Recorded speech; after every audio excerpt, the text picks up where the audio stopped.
5ই August আমাদের দেশ নতুনভাবে স্বাধীন হয়েছে। অনেকে বলতে পারে হুজুর ৭১ সালে তো স্বাধীন হয়েছে, আমার নতুন স্বাধীনতা।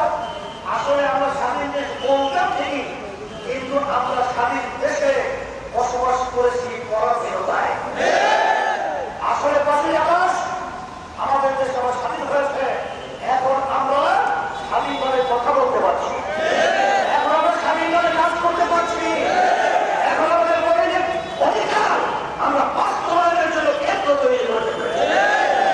এখন এই স্বাধীনতা আমাদেরকে ধরে রাখতে হবে। এখন বাবা যাদের মাধ্যমে দেশ পরিচালনায় আমাদের সুন্দর দেশটাকে তারা ধ্বংস করেছে, একটি স্বার্থের জন্য এবং বিভিন্ন ধরনের সরকারি অর্থনৈতিক মাধ্যমে এদেরকে আর ক্ষমতায় আমরা দেখতে চাই না। এর পরিবর্তন আমাদেরকে করতে হবে। কি করতে হবে?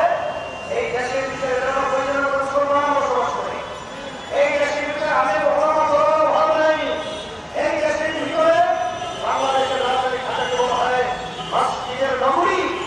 এই দেশের রাস্তার পরে মসজিদের আজানে বাচ্চাদের ঘুম ভেঙে যায়, আর মসজিদের আজানের শব্দে বাচ্চারা মায়ের করে ঘরে যায়।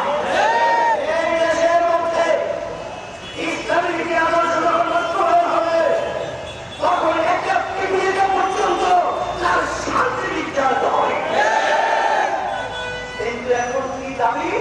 সমস্ত মানুষের দাবি হলো ইসলামিক দলগুলো একাত্রিত হয়ে ইসলামের পক্ষে একটা বাক্স বানানো। ঠিক না? কিন্তু এই কথাটা তো আমরাও চাই, সবাই চায়, এবং এটাই বাস্তবতা।